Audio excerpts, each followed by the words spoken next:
Just a disclaimer, this game review contains explicit spoilers. Viewer discretion is advised. If you have not yet played the game and wish to avoid crucial plot reveals, I highly recommend watching this review after completing the game. I'm really excited to talk about this game because I really love puzzle games, as you may already know. The Roottrees Are Dead is a genealogy puzzle detective game where you are tasked to fill up the missing parts of the Rootree family tree. The original version of the Roottrees Are Dead was initially conceived for the Global Game Jam 2023. It was released for free on itch.io because it relied heavily on AI art. Ever since, the developers remaked and added quality of life improvements to the video game, and they released the full version of the game on Steam. I will be reviewing the Steam version of the game. The Roottrees Are Dead is one of those games that I recommend, not just because it's a good puzzle game, but because of the uniqueness of the mechanics. The game is set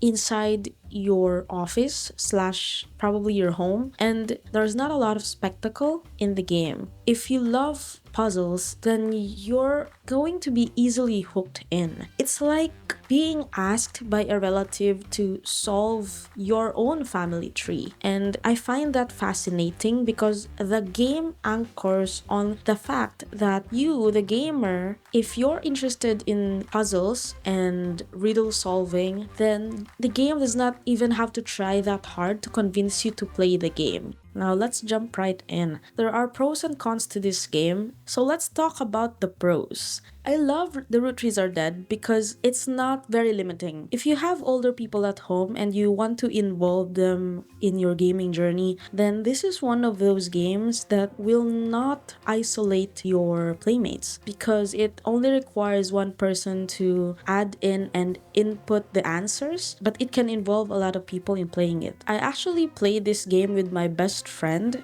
and we had a lot of fun. We even argued many times on which ones to search for and which ones to input in the family tree, and even figuring out the main puzzle at the end. It's quite enjoyable. If you have a family that enjoys riddles and puzzles, this game would make for good conversation. Any person in the family, any age, could fit right in playing this game. All you need is one person who knows how to use a computer, and everyone can join in. Another pro is that there's a great amount of gameplay. I spent hours working on specific portions of the tree, and I'm sure my friend also spent a lot of time thinking about what's the next thing to input on the family tree, or what's the next thing to search when we're both stuck. If I remember correctly, we spent around 17 to 20 hours on the main game, and I'm not sure how much I spent on the extended gameplay, the Rootry Mania, but for the price, and if you can get it on a discount, it's worth it. Although in the replayability side, of course, once you've solved the puzzles, you're already spoiled, but the puzzles are very subtle. They're not too difficult, but they can really knock your brains out. This game is great for people who are very patient. This game is great for people who have the time and who are willing to spend hours solving the puzzle. Since the game is pretty light, it can work on older PCs, and the graphics requirement is not very demanding because we're basically working with 2D assets here. But the level of complexity in the stories and the plot, you know that the developers and the writers put the effort in making the game. Overall, I think The Roottrees Are Dead, despite being a single player game, makes for a good sofa or couch co-op game. Now to the cons. I'm mentioning a couple of cons because I want to talk about the accessibility aspect of the game. I put high regard on video games that are playable using a handheld gaming PC because I think that's the future. And if your game could run on a handheld gaming PC or with controllers, I think that makes your game much more accessible to a lot of people, especially to people with disabilities or with limitations as to how they can game. The Roottrees Are Dead only works well with a mouse and a keyboard. I tried using a controller one time, and it's hard to input texts in and to search and to navigate the whole game. You could probably do well with using a Steam Deck, but still highly recommend having a dedicated keyboard to type on because there's a lot of typing in this game. The note-taking interface and mechanics in the game, we didn't use that. We tried using that at first, but it was a bit wonky and clunky. And yes, we played this in the living room. So we used a wireless keyboard and a wireless mouse, and there's latency in using those peripherals. So note taking using the in-game notepad, I don't recommend that at all. For anyone who wants to join in solving the puzzle, just give them pens and papers and you're done. You're golden. Searching on the search engine, there are times when you're searching for texts and nothing shows up. Sometimes we would expect that something would show up with a specific kind of keyword, but I understand the mechanics of the game that it's expecting a lot of specificity. My expectation for the game is that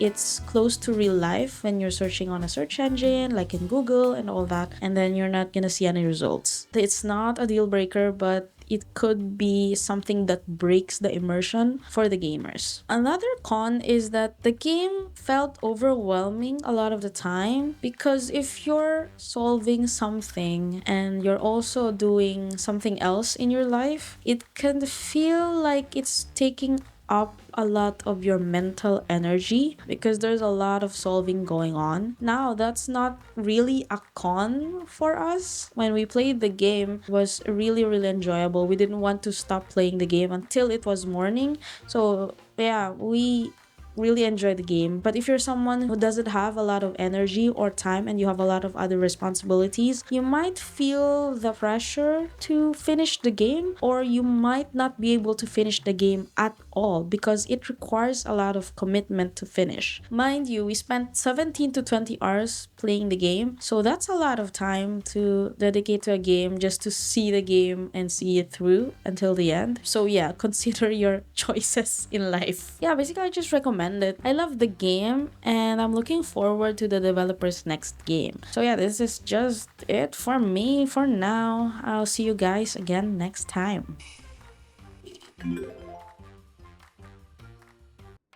The plane that crashed last night just outside of Pittsburgh is now known to have been the private jet of the Roottrees Corporation.